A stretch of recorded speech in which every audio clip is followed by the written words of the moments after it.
day. The same old story that I heard yesterday. Yeah, it goes the headlines, man. They all just go to plan. They're framed and fixed and rigged. You know they're all just spam. So buckle down, plug right in. It cross its way under your skin. Just got by from the things they spout. And you should give me that good news. Why is that? Because I'm tired of the same old shit. Try it. Well, you know, I'm not the greatest, but I got it. Hey! You might want to do this. Do it again. Good morning, everybody, and welcome to Friday and the Grounds with Giles and Jones. I'm Giles. He's Jones. I'm Jones. Yeah, and welcome to our podcast where we talk about everything from peanut butter to politics, but no politics. And that's a good reason, right? Yeah. Oh, yeah. That's just a wormhole you don't really want to go down. Yeah, you don't get anywhere. There's no winners, no losers. Yeah, you don't get anywhere with that, folks. You know, unless you really want to just get aggravated. That's right. Then you get a lot of places. That's right. We got a break coming up in about 2.5 minutes. Little commercial. Yeah. So good morning, everybody. Hope you all had a wonderful week. Hope everything's going well. Happy Cinco de Mayo Day. Yeah. So if you like to celebrate the Mexican holiday and drink lots of cerveza and fall down, have fun. Don't drive. Yeah. If you want, stop by 216 The Net. We'll hang out, which is Tim right? Santos. Good morning. Yeah. Good morning, Tim. Hey, great round yesterday, brother. Great round. I'm glad we got to play with you. It was a great way to kick off the golfing season for us here at the McHenry Chamber. Yeah. So we appreciate you coming out there, buddy. Shayna's in early. Good morning. Oh, good morning, Shayna. All right. And of course, this is the most unique show. Uncle Pete's up there right on screen with his URL as he is every Friday. God rest his soul. Yes. But, put that into your URL place you're at. I don't know what that's called at the top of your screen. I don't know what it is. The login area. Yeah, whatever. The little white blocks. And then turn on your camera or leave your camera off, turn on your microphone, come in and be part of this show, the most unique show on 21.6. Yeah, Shayna, we got to convince you somehow to come in or at least get you live on air. I mean, your comments and your insights is just amazing. We appreciate each and every one of you that come in and chime in with us. But Shayna she actually opens up my mind and really makes me think almost more than you, which is tough because Kent really challenges my pea brain. Look at that, our good friend Mary Shep. You may remember Mary good Shep morning. From Living Low Sodium. That's it. We'll get her back one day. She's busy as a bee, as they say. Yeah. She's out there working it hard, which is good. Doing stuff over there at Brightway Insurance. Just killing it. Yeah. Nice. Exciting. Yeah. Exciting. Of course, this show brought to you through the financial support of our good friends at Cannabis CBD Shop again today. We're kind of going with that theme this month. Cannabis CBD Shop located at 818 Front Street here in McHenry. Stop in, check us out. We love to do one-on-one consultations and see how CBD can help enhance your life. All right. I'm not talking romance. I'm talking your life, physically, that's mentally. Next door. Yeah, that's next door. Right. One-stop shop. All right. So you see it up there. Scott tends to say all the time, you are your own worst enemy. Oh, hey, listen to commercial, everybody. If you can hear it, great. If not, well, I've got to wait. This is the new technology. Yeah.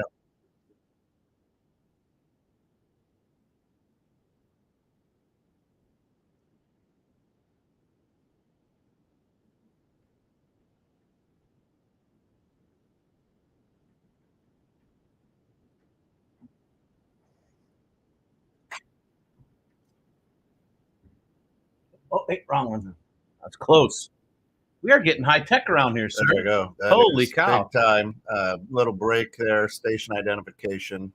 What was it? What station was that they said? We're going to pause for station identification. Was that radio or TV? Yeah, it was always radio. Was it radio? Always radio, I believe, yeah. Well, I got to ask you. If I don't know, you know. And if you don't know, Shane will know. Welcome back to the grounds. So Mary says, absolutely true. You are your own worst enemy. Unbelievable, right? I mean, and that we are. I mean, we second guess as a general human nature. Well, I mean, do you think you second guess yourself more than anyone else? Why do you say that? Well, for me personally, I'm not a perfectionist, but I do like things done right, and I do like things to be noticed, but I'm always critiquing the shit out of myself more so than I think most people do. And that for me makes me overthink things, and not necessarily be happy with my outcome because I'm overthinking it when it should be one and done, right? I mean, I don't know. And listen, again, this may surprise a lot of our listeners.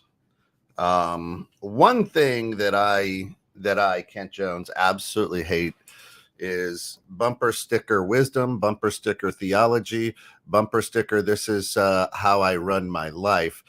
These quote unquote sayings, right?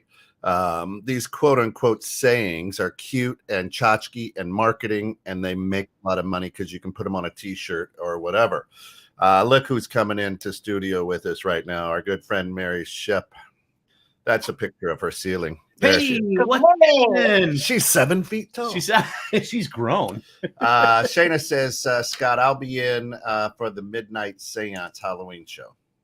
We're having that today, Shayna. Hey, we could probably it starts now. We could probably get Lana to do that. Yeah, we're open to anything. And this may surprise you. No, I say it's the fucking stupidest saying in the world, and you are not by any stretch of the imagination your own worst enemy. That's me. Well, who do you? Okay, period. So I hear that. I do hear that. But who do you think critiques you the most? Right? I mean, who's keeping right? No, but who's keeping you honest? So you're saying somebody who critiques you. So every teacher that I have had or will have is my enemy because they critique me. No, not an enemy. No, that's what you just asked. So taking words and phrases too literally. What's that? Taking words and phrases too literally. I think that you're using the definition of enemy a little bit more in the literal sense. Do you know Kent? Words have, and Mary, you know this about me. Words have meaning. Yeah, he likes to poke the bear.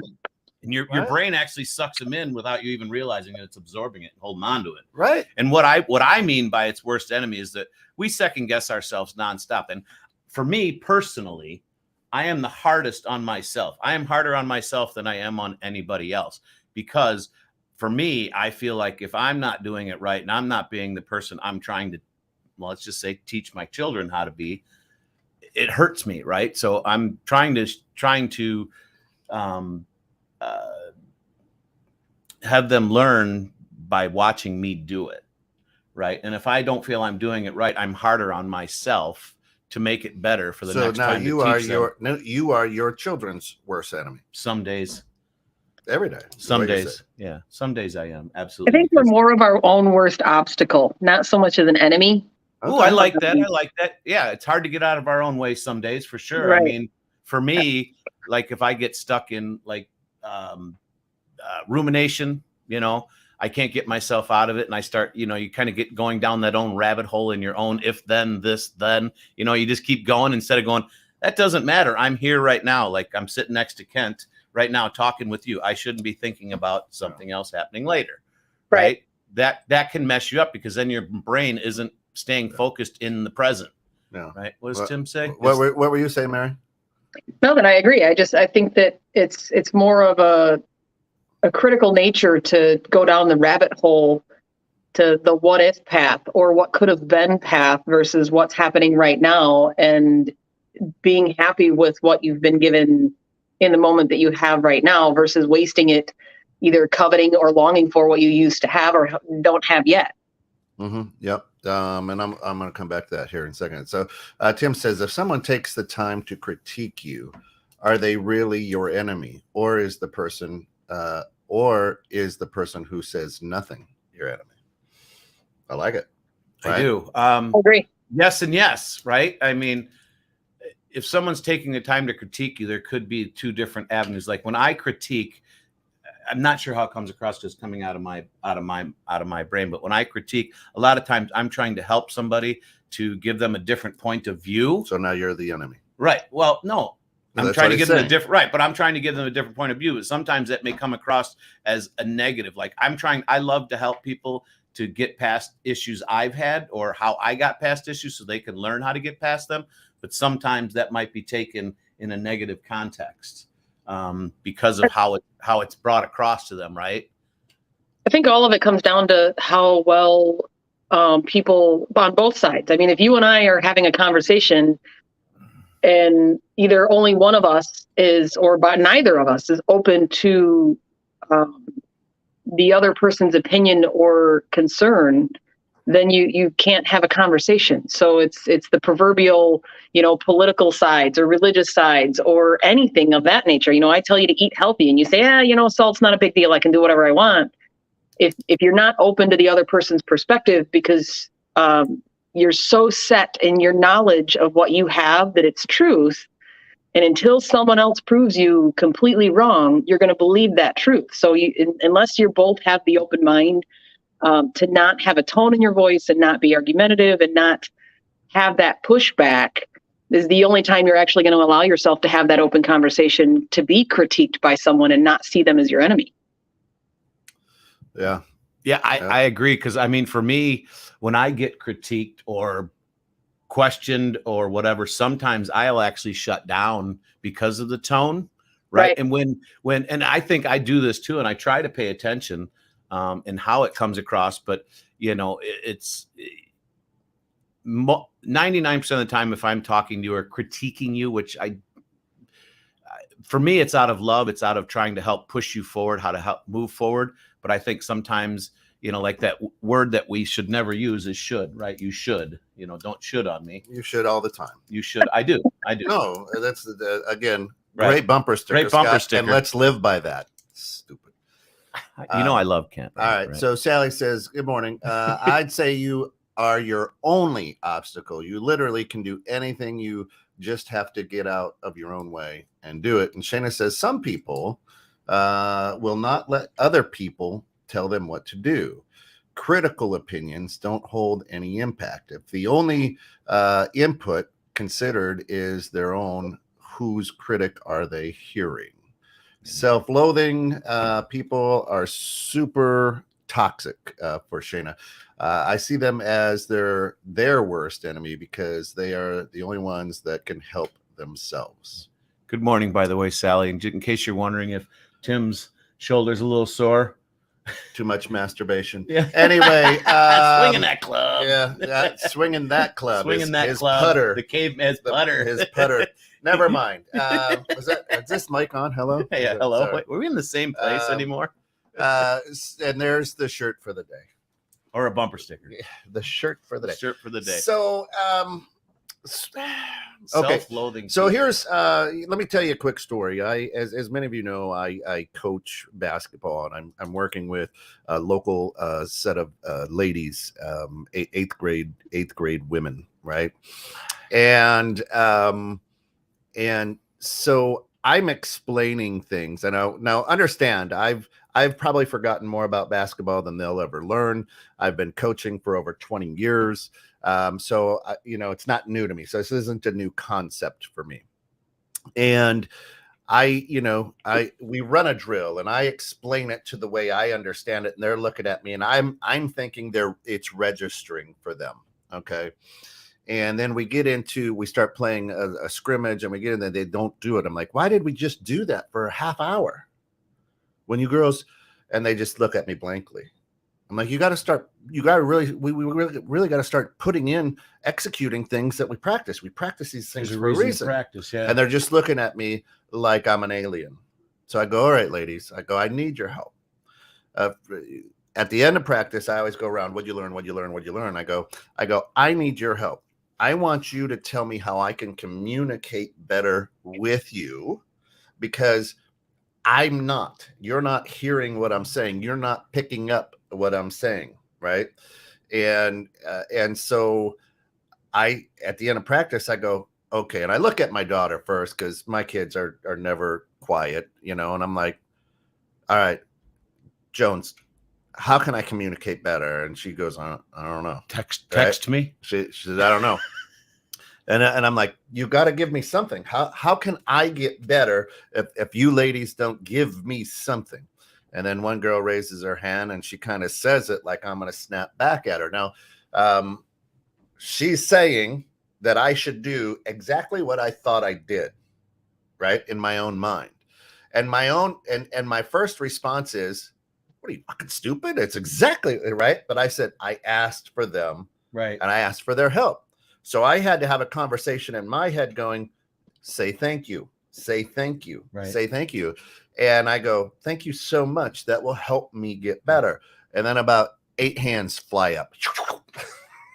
Because they're comfortable. Right? Now they felt comfortable. You weren't going to tear them up, right? And so these ladies came at me. And I had to take their critique because I asked them, right? In my mind, I'm like, are you good?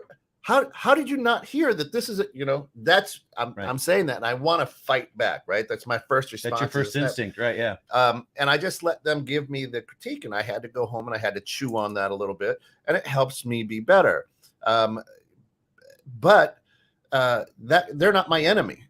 They're critiquing me, but they're not my enemy, right? I think though that like what she was saying earlier, that enemy, as far as the definition, we're looking at a little bit differently. It's maybe not an enemy in the per se of like someone that wants to hurt you or kill you. No, that's what enemy is. Right. That's what I'm saying. Right.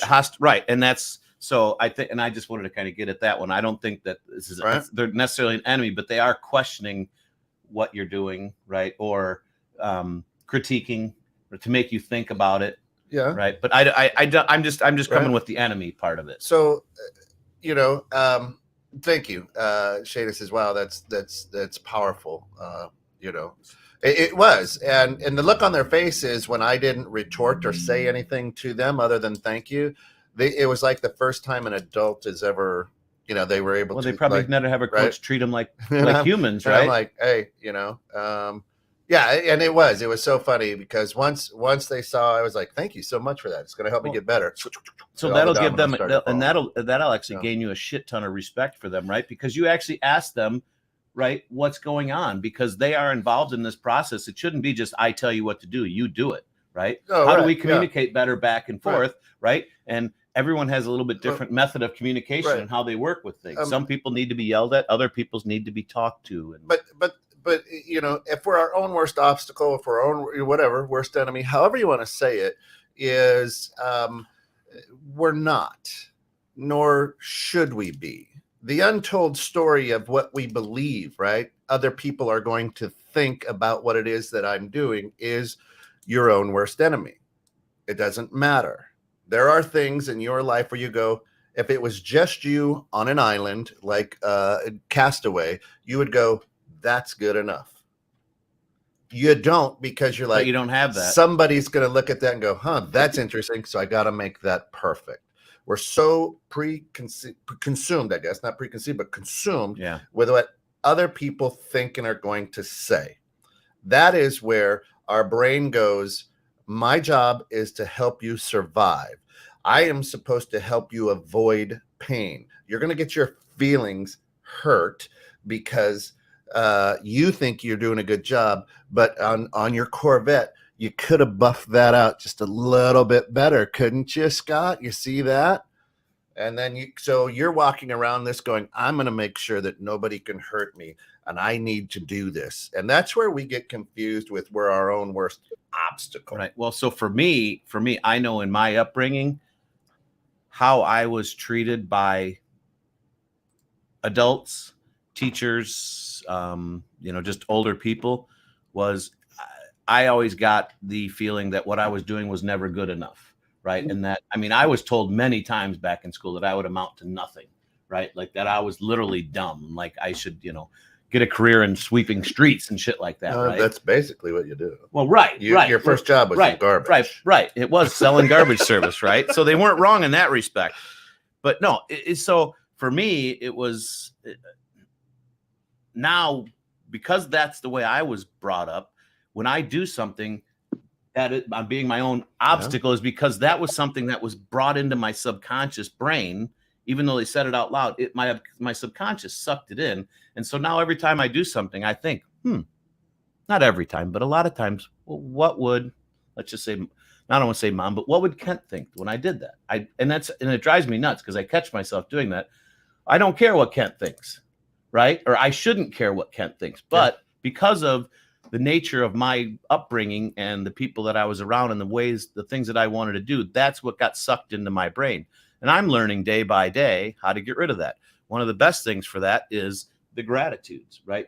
Doing gratitude, doing the mindfulness, keeping with yourself, it works. It does work. It does work. But we could do a show about how stupid that is too. It's not a bumper sticker, but well, it is everything. Really. Everything can be everything can be made to sound stupid, right? Depending on your view, right? Yeah. And with the way you and I are, I mean, we can pick it apart 30 ways to Sunday, make it a good and a bad, and all the same. All that does is it.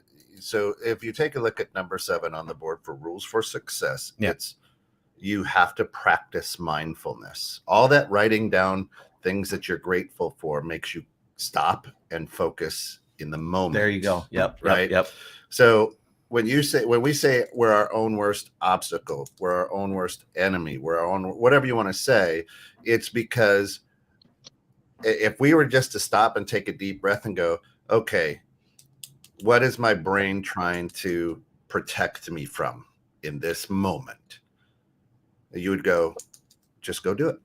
Right. If you could slow yourself, if you could slow yourself down enough. I mean, for me, in my head, I catastrophize. I almost look at the worst possible outcome, and in some ways good, other ways bad. Right. So like my philosophy is plan for the worst, hope for the best.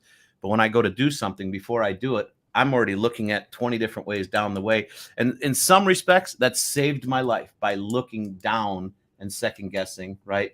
In other ways, it's killed me because it stopped me from doing something that I should have done because I couldn't get out of my own freaking way or get out of my head to do it. Even though I think also we don't take enough time to stop and ask the why behind somebody else's perspective. There you go, right there. Like why does Kent think that way? Why does Scott think that way? Like if I'm sitting here going, oh my God, that's the dumbest thing I've ever heard you say, Scott.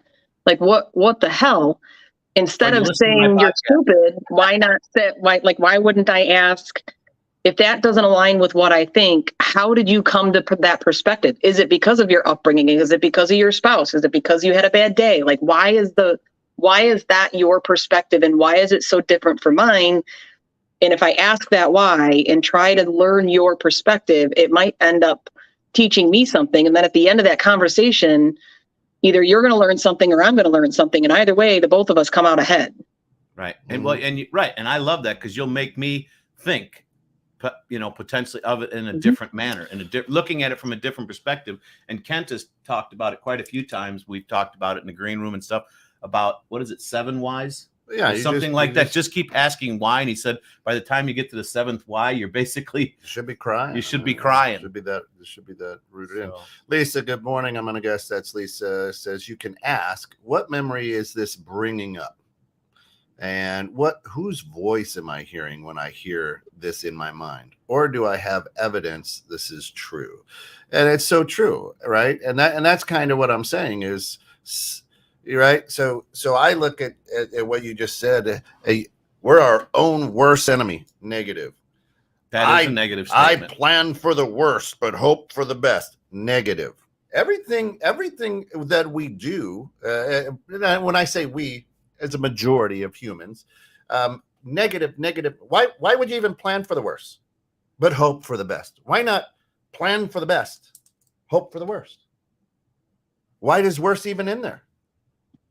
Because if you plan for the best, maybe the worst never happens. But you're going, I'm planning for the worst. Well, for me, though, let's get after it because I want this to suck. Right, but for me, the reason Sounds like my husband. Right, but the reason I say that is, let's just say I'm going to do a business venture, right? I look at all the possible scenarios of what can happen, what I want to happen, and how to get to that point. I have to know in the back of my head, at least for me, I could be different than most. I have to know in the back of my head, basically all the different criteria, all the different potential obstacles that are going to be in front of me. And if I don't look at all those and understand those and plan for them, when they come up and they hit me in the face and I haven't planned or at least thought about them to a basic point, that could be really detrimental to the program that I'm trying to start. Yes, it is a negative, right? And so I do get that. And that's something because a lot of times we are programming ourselves negatively and not even realizing it. But the way I was brought up, my life was something to look at all different options, to look at all the different potential issues that could happen, and how you want to get there, or how you want to avoid them. And that's why I've done that. And I get exactly what you're saying, that it can program your subconscious to stop you from actually pushing forward, because you are throwing so many negatives at it. But I am who I am because of how I was raised, and through the blessing of knowing you and Shayna and Mary and, everybody out there listening to us, which we love, I'm getting different perspectives. I'm changing on a daily basis because I'm being challenged, right? And I'm challenging my inner voice that has been a savior and a nuisance for many, many years in my head. So Shayna says, great point. How often do we react without asking? Yeah, to that. Whose voice is it? Too many times. People are just knee jerk. They react. That's why there's so many issues on social media and fights, things like that. Lisa says, at some point before we were old enough to have life experience, we made decisions about who and what was true. The challenge now is to challenge that decision and choose to change it or keep it. There comes a point in life, and we call it, we tag it wisdom. There comes a point in life where, whether at whatever age in a person's life, where you just don't care anymore. Uncle Pete used to say, I got no more fucks to give. I love that statement from him. My fuck bucket is empty. Yep. And what he's saying is, I don't care if you like me or you don't like me. I'm living my life to be happy, and I'm not trying to impress you. Yeah, being me. Right. And so there comes a point in everybody's life when you get to that point. And when you get to that point, life seems really good. Now, some people get there when they're 80 or 90, and some people never get there. It's just the way that it is. I'm pretty fortunate. I think you got there pretty early in life. I'm pretty probably that's Pete always said he loved his 50s, right? And I think it's true. You get to a point where you're just like, oh, fuck it, whatever. And oh, look at this person's irate because they're yelling at Mary's seen it a million times when she ran her store.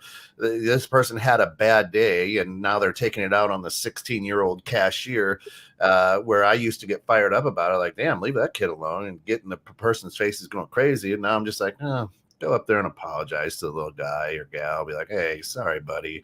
What a jerk. I appreciate you being here. Empathetic towards them. Right. But it's just, there comes a point, and so that you eliminate that obstacle. Of course, according to what Sally said earlier, if you put your mind to it, you can. But there comes that point where you absolutely just go, I really don't give a shit. Right. We all watch people. We watch young, aggressive people, running for office and trying to be on the school. They want to make a difference, but they don't want to make a difference for themselves. They want to make a difference so people come up and go, God, I love what you're doing. Thanks for making a difference. They don't want to be left alone in their own head. They're trying to keep themselves so busy they can't think. And you know what? That's a great point that you bring that one up, because that was me, and still somewhat is, right? I mean, you said, Pete, the 50s. I think for me, I am 55. Holy shit, he's right? old. Everybody. Right. Hey, but so, I mean, most of my life was head down. This is what I need to do. Just keep, you know what I mean? Yeah. No specific direction, kind of. But used wisdom. My wisdom has really kicked in since I think I hit my 50s. I look at things much differently. And since meeting you once again, his therapy bill's gone way up. Therapy, right. But I mean, my big statements in this world is question everything and follow the money, right? The question everything, I love that because it drives my kids and my wife crazy, because I do. Why? I do why. But you and everybody out there, once again, I've said this, has opened my mind up to look at things, because I was very unflexible. Nope, that's not the way it is. That's not the way it is. Well, now the wisdom is kicked in, and I'm seeing that, we are our own worst obstacle if we allow that to happen. If we don't get outside perspective from people, and we don't look to grow and to share with other people. I mean, for you and me, we have some of the best conversations, right? Like out on the golf course or just bullshitting that changes things quickly for us. See you, Mary. Right? Love you. Oh, bye, Mary. Bob, good morning. Good morning, Dad. Being my own enemy is a strategy that the mind adapts to protect ourselves from others' harsh opinions about us that are not true. Yeah, that's what I'm saying. We have to understand your mind, your brain is designed to keep you alive, right? There's pieces of it. I mean, we only use 10% of it or whatever the case may be. And that's why it's so studied and everything. But really, if you practice mindfulness and you just say, okay, what is it trying to protect me from? I would say that's good enough. What is it trying to protect me from? Right. And then you work from there. Lisa says, I have PTSD, a response people who have said I should face but the truth. Response people I have said I should face the truth, but I don't think it causes a bad result. There should be a comma there. Yeah, and in some ways it is a positive, so I let it stay, and the people it bothers can go. Yeah. That's a hard read. Tim says maybe planning for the worst is actually planning for the best, just poorly phrased.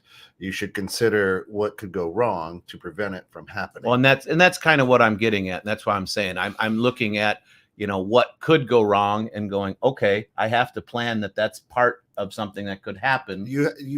But what you put into your mind is what happens, right? That's what you can manifest it if you're thinking about it. And that's, I'm planning for the worst. So that means your mind is like, this is going to suck and it's going to be the worst. I hope for the best. Well, we'll just throw it to the wind. And, as long as I can stop the worst from happening, then I'm successful. And it's not. Success is a whole different, right? So the idea is, and in running a business and creating a business plan is different than what we're talking about. As he says, maybe, it's actually planning for the best. But it's how you talk to yourself. What questions? Your brain is designed by God to answer questions, to solve problems, right? Mm-hmm. To keep you alive. Keep you safe, yeah. Right? And so when that happens, I mean, because if it wasn't that, then we would have to constantly think, inhale, exhale, inhale, exhale, heartbeat, inhale, heartbeat, right? I mean, we would have to tell ourselves that. Right. So what you put in, it's like a computer. Well, it's garbage in, what garbage out. Yeah. But again, great bumper sticker.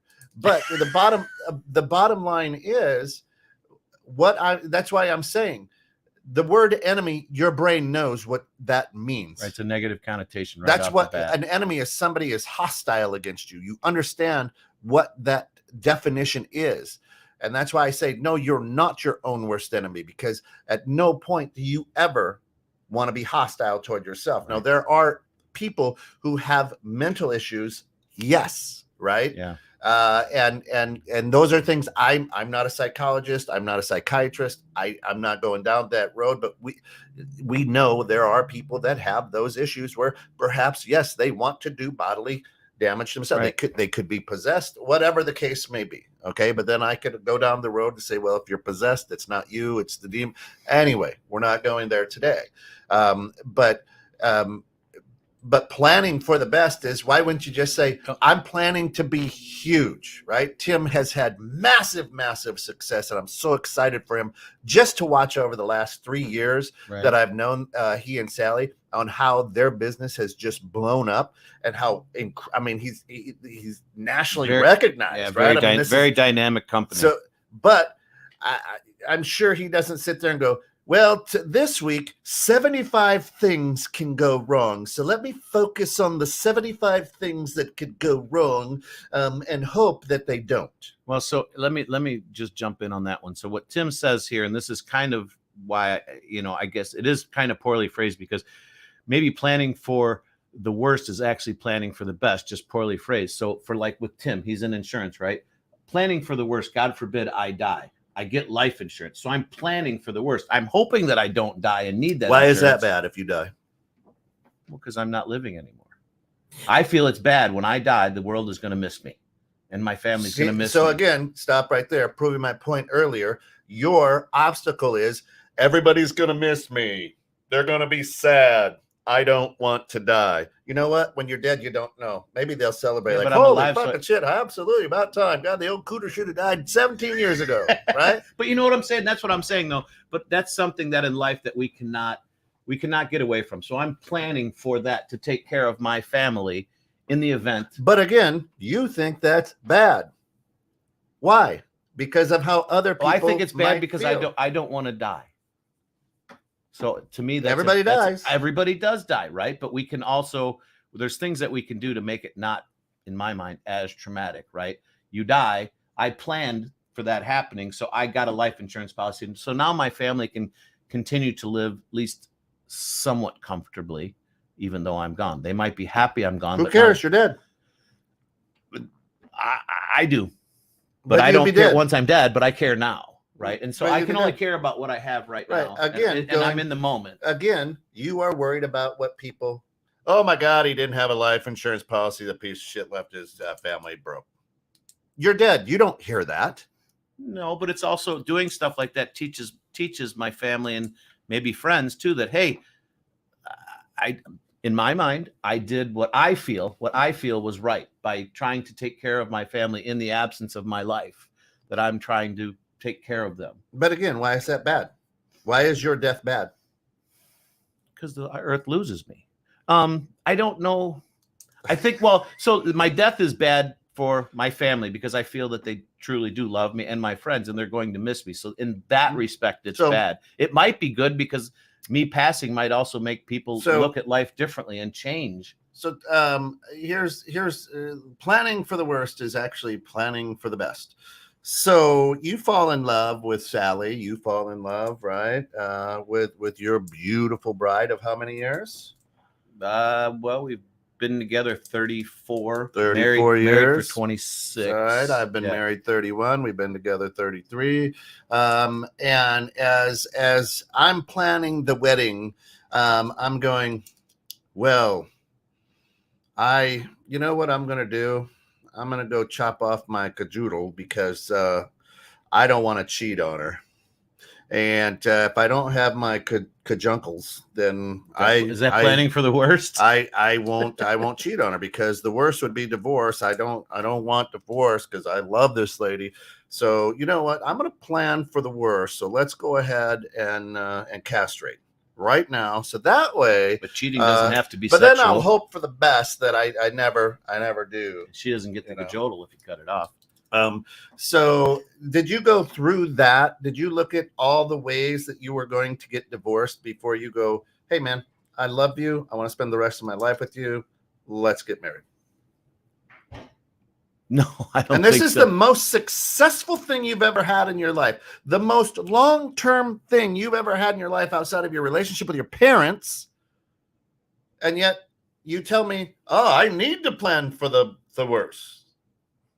But the most successful thing that you probably ever had in your life and your kids, right? You go, right. You know what? I want to have kids. Wait, they could die. I better not have kids. Maybe I should just make a doll, because if I make a doll and carry around a doll, then the kid won't die. That's an interesting. So the most successful things you have in your life, that I have in my life, are my kids, my marriage, right? Right. The love that I have in my family. And yet I didn't go, I don't want to have kids because one of the kids may die before I do. I don't want to have kids because, well, I'm going to get in a lot of fights with stupid teachers. Right? Yeah. So, right? Right? It's one of the. It's not one me, of those... Tim. I can lick my own eyebrow. Trust me. If my cajoodles get taken off. Well, but never mind. With that being said, though, cheating is not just sexual.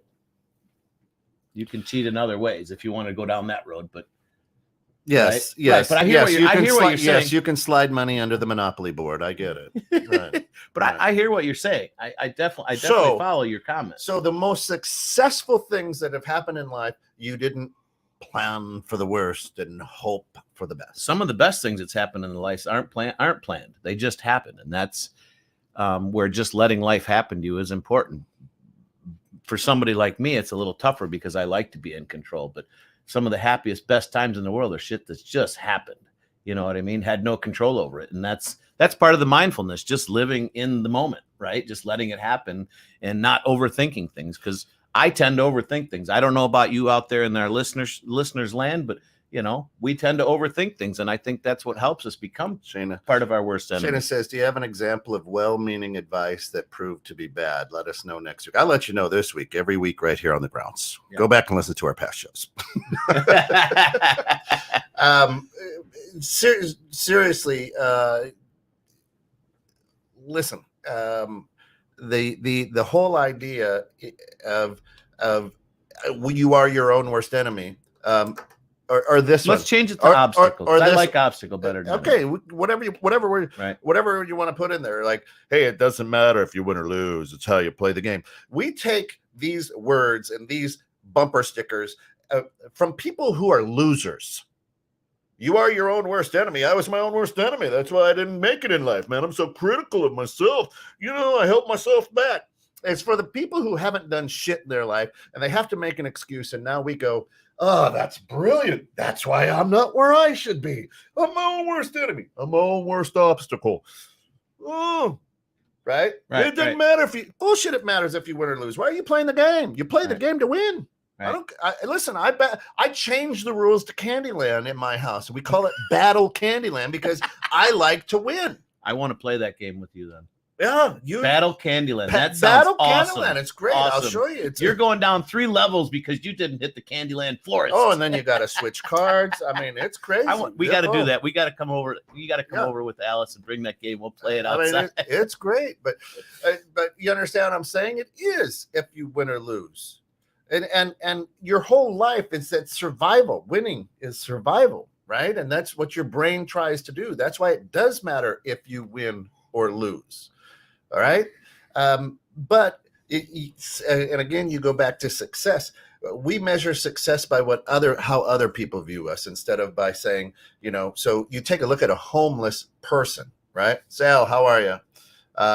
Body slam Candyland, right? Maybe that could be interesting. But we measure success by what other people have defined as success. Yeah.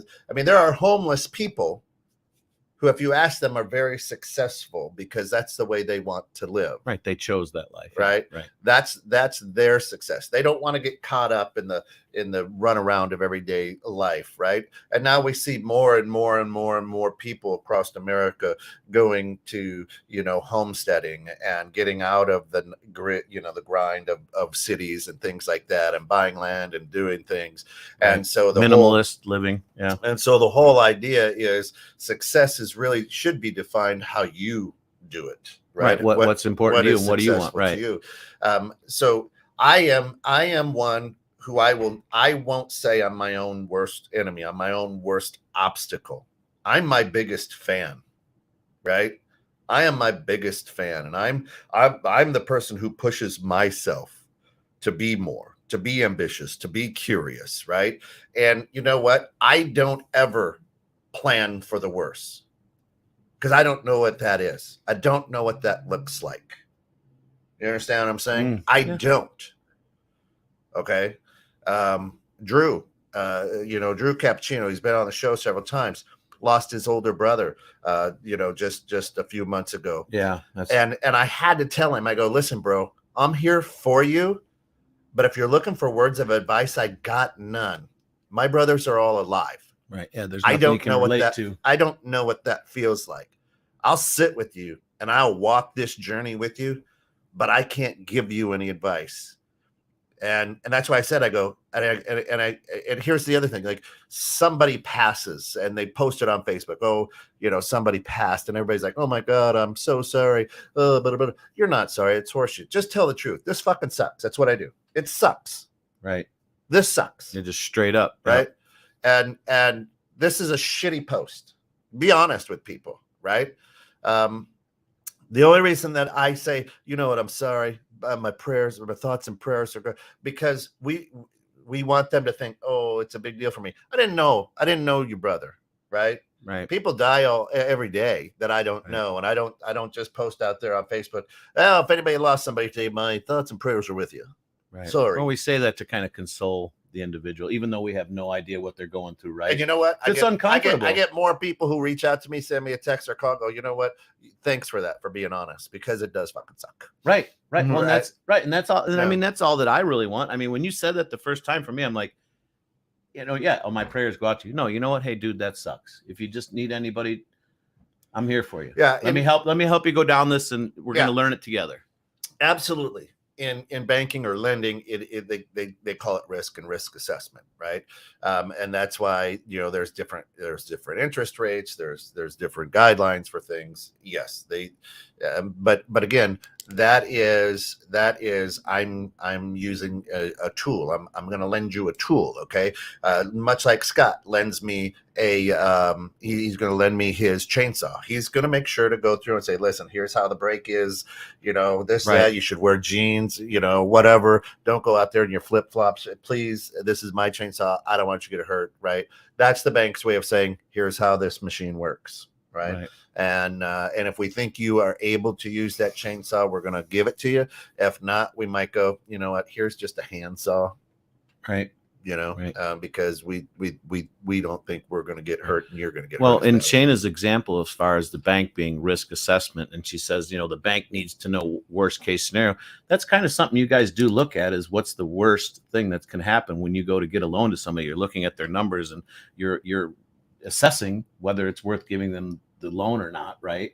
I mean, you're seeing if it's a good thing or a bad thing to give that to them, if it's going to make sense to give it to them. And I think that's for me. Okay, so let's just stop that conversation right here.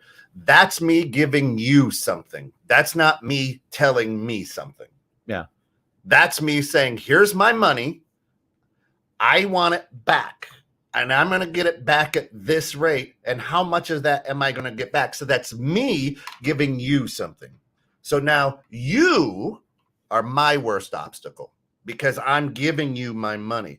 What we're talking about here today is we are our own worst obstacle, worst case scenario. And I'm telling you, the most successful things in your life, if you take a look at it, you didn't do that. You have never done that. The most successful things, the most success you've had, the things that, when I say success, the things that sit deep in your gut, in your soul, you did. Right. You just did. As if I'm giving you something, yes, I always have to weigh that out. Am I going to get that back from Scott? And if I get that back at this rate and he doesn't pay it all back, at least I've recovered. But again, that's somebody giving you something, not you telling yourself. Worst case scenario. Right. Okay. So it is two totally different things. That was a tongue twister right there. Right? So in today's world, if you take a look at the issues that we have in America,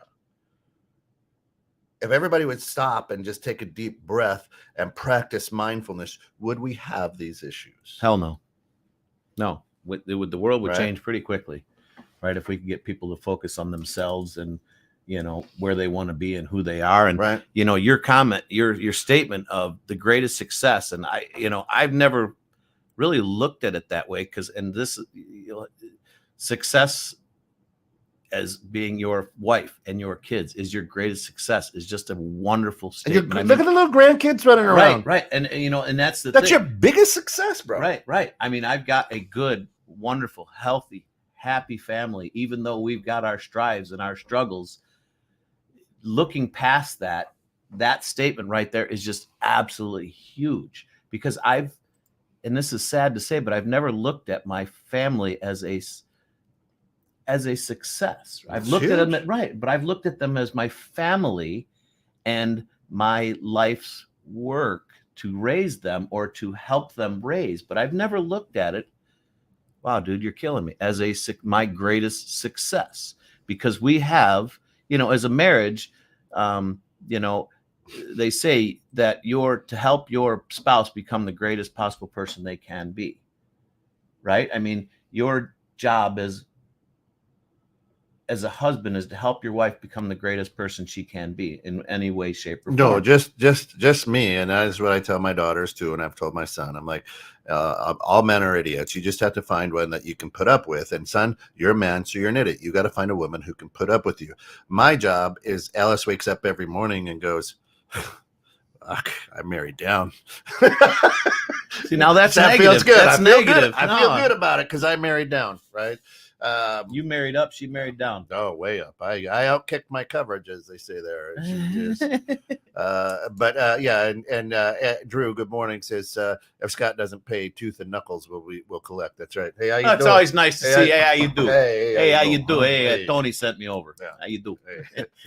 So I'm here for my. So that's the whole thing is. When we become our quote unquote worst obstacle or worst enemy, we're way out over our skis, right? I plan for the worst. No, you're way out over your skis. You're way out over your skis. And there are things in every one of your businesses that were bad that you didn't plan for. So you can't plan for the worst because you don't know what the worst is. No. Okay. You can work on skills. You can work on things. But you don't know what, I mean, right now, Salville Lobos, a big shout out. His son just got what is it?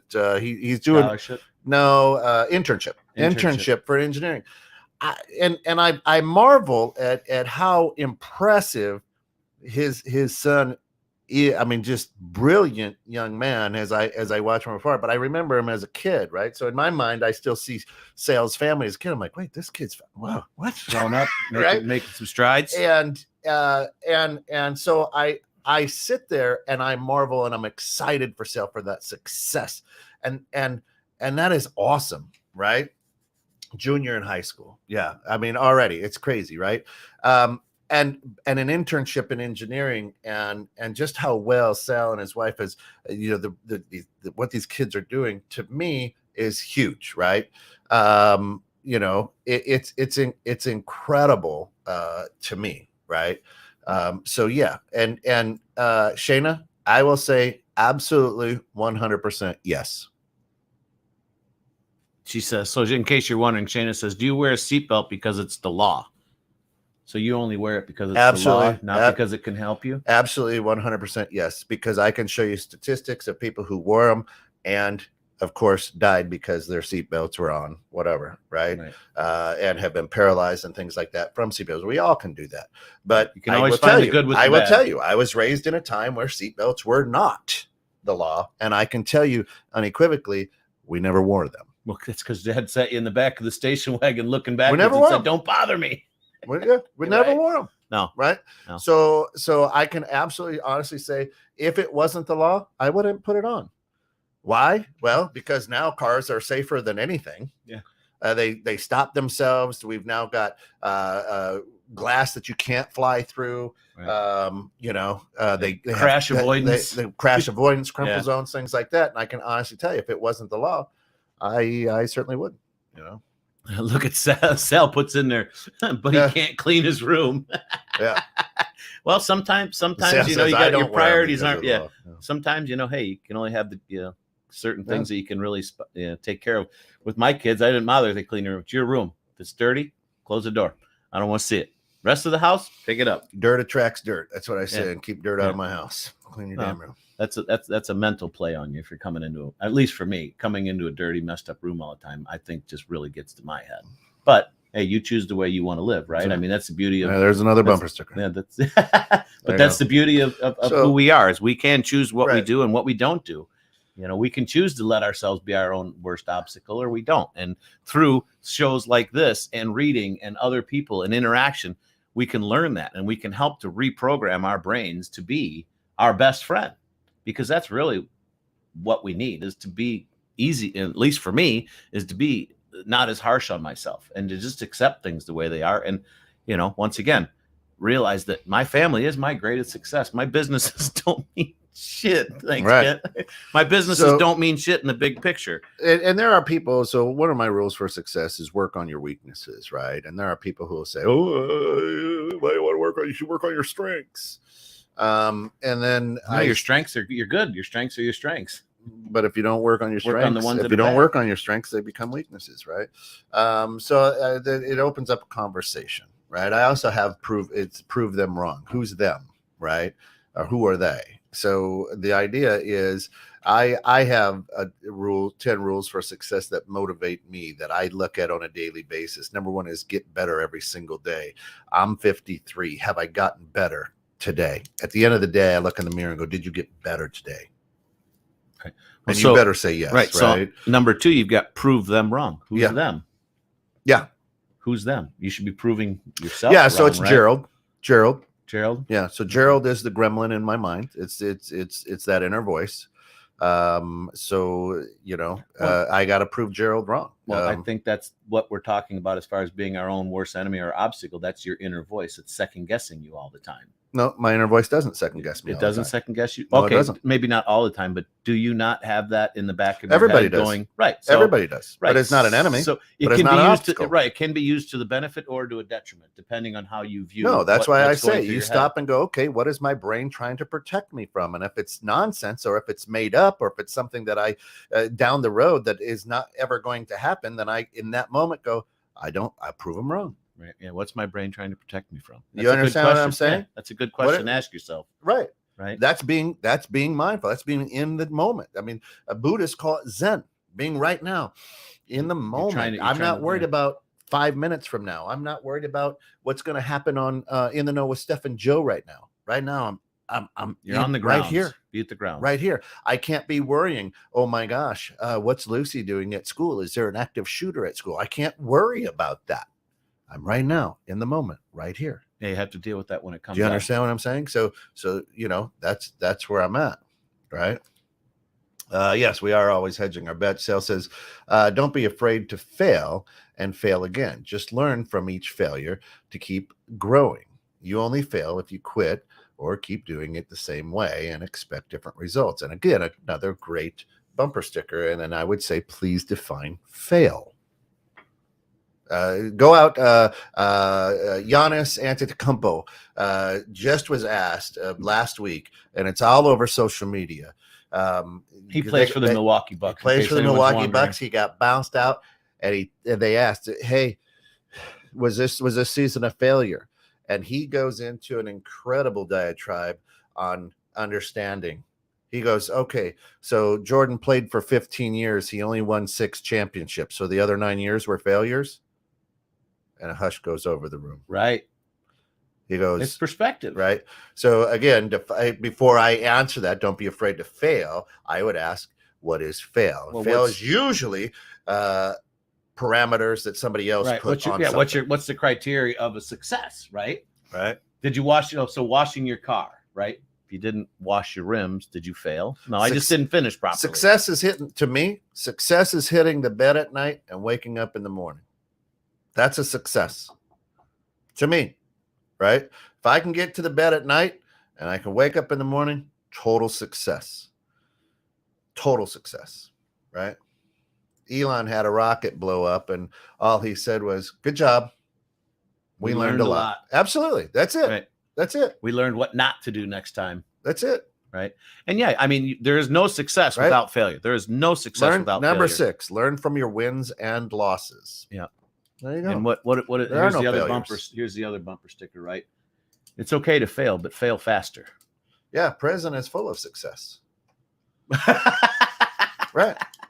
In their minds. Yeah. They're successful. They don't have to worry about making money anymore. A lot of innocence there too. 3 square meals a day, house over their head. That is success. Yeah. Not meeting the mark, what is a win or what is a loss? Depends on what you're describing as a win and what is a loss in that particular situation. I mean, it's all different, but if I got an A, if you're wanting to get an A on a test and you get a B, that's not a failure. You just didn't achieve your ultimate goal, right? I mean, that's not a fail. And actually an F, even in thing, is not really a fail. It's just you didn't rise up to the standard of everyone else what everyone else expects you to be. You know, the grading system, I think, I'll go right down the road y'all are going down. In business, if you have a 50%, if you hit 50% of your goal in business in a year, is that a success or a failure? You're killing it. Right. If you hit 50% of what you want to do that year, I think you're killing it. Right. But you can look at it the other side and go, shit, I only made it halfway there. But that's the yin and the yang working together, right? You got to look at, so you wanted 100% growth, you only got 50% growth, and that's a failure. And you have, but you also in your things, you have to have realistic goals too, right? I mean, you have to have something that is achievable. Why? Because otherwise you are destined. If it's not something that's achievable or realistic, give me an example. I want to grow my business by $1 million this year. That's not a realistic goal. Sure it is, but you're telling yourself it's not.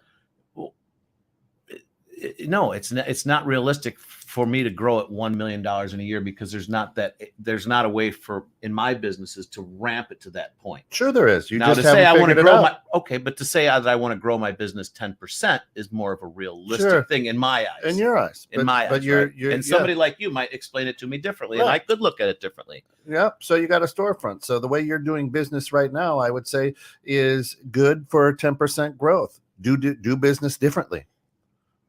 Start selling to the world and not to just the people in McHenry. Right. Oh, hey, find a market in Cambodia who wants your dog food. But you haven't done that. That would be a long. You understand what I'm saying? So there's ways. There's always different options.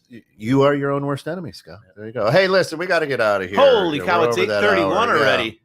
So we got to run. Thanks, everybody. Appreciate, love you. Come back. We've got Bridging Civil Tension today. We've got Innovative Strategies. We've got the Neighborhood Pulse. We've got In the Know with Steph and Joe, Cinco de Mayo. They're going to be doing a taco throwdown, taco margarita throwdown. Tune in for that at 3. It's going to be absolutely off the hook. And then tonight, new episode with our good friends, the Dream Home Experts, at 8. Big stuff happening all the time here, 216. Like, follow, subscribe to us out there on YouTube, Facebook, everything. We absolutely love you for joining us. Thank you, everybody. And just real quick, Shada says, I'm concerned Kent might not be fully appreciative of the bumper sticker philosophy. If it feels good, do it. Hey, I agree with that one, guys. And like Kent said, we appreciate you guys kicking in here, listening with us. Come on back later today. But hey, at the end of the show, we always like to say, be the change in the world you want to be, and don't be afraid to share with people, because you know what? A lot of times, guys, people are thinking the same shit you are in your head. They're just afraid to talk about it. So go out there, share the love, be the change you want to be. Thanks for tuning in.